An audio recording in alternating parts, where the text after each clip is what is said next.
મનમોરો મનોરથ દેલી હતી દેવ અબેતન નાકસી મહારાજા દશરથ કઈ ને એમ કહે છે કે મારા વંશની વેલી આજ ઉખેડી નાખી. મિત્રો આને બાપ કહેવાય.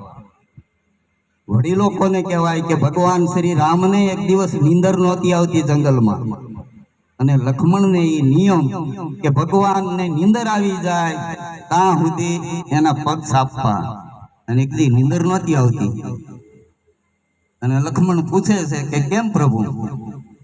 કે સમય ભય શાંત નિસાર ગુવીરો બીસો ને નીંદ આવે કે પૂછત પાવ પલોટત બાંધવ કાહે કોનાથ કોદિય કુલાવે ઇકી પ્રભુ સુક પરિય કારજની સર ત્રાસ દિખાવે એ નારાયણ યુર ગુનંદ કહે મન કઈ કય નંદન યાદ સતાવે.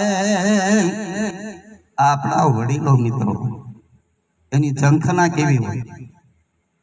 બાકી મૃત્યુ એ અનિવાર્ય છે અને કેવા કેવા જીવ આ ધરતી માંથી આવી અને વિયા ગયા કે દાતા છો દિલીપ માન દાતા છો મોહિત ભયો જાકે ગુણ દીપ દીપ અજહુલો થાય હે ઈ બલિયા છો બલવાન કો ભયો જહાન બીજ અને રાવણ સમાન પ્રતાપી જગ જાય હે ઈ बान की कलाम में सुजान कौन भारत से जाके गुण भारत में कृष्ण प्रभु गाये है. ऐसे ऐसे सुर ओछा सातुरी से કે ફેર સત સુર કર ધૂર में मिलाए है. બીજું વધારે કઈ મારે બોલવાનું નથી અને બોલવાનું હોય નહીં. મારે ઘરે મારે બોલવાનું હોય જ નહીં. તો બાપભાઈએ નામ આપ્યું અને મેં કીધું મધુભાઈ પડવાને ઉભા હતા.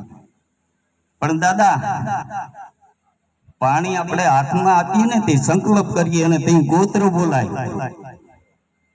આ ગોત્ર નો બોલાવો એ ખાસ હવેથી નોંધ લેજો. સમાજે પણ નોંધ લે અને ભૂદેવ પણ નોંધ લે.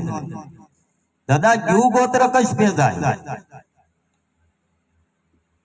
અને ગોત્રની તમને ખબર ન હોય તો તમારે જે તે પરિવારને પૂછવું જોઈએ. મારા રાઘવ કાકાના આત્માને પરમાત્મા શાંતિ આપે એ જ પ્રાર્થના. જય મુરલીધર.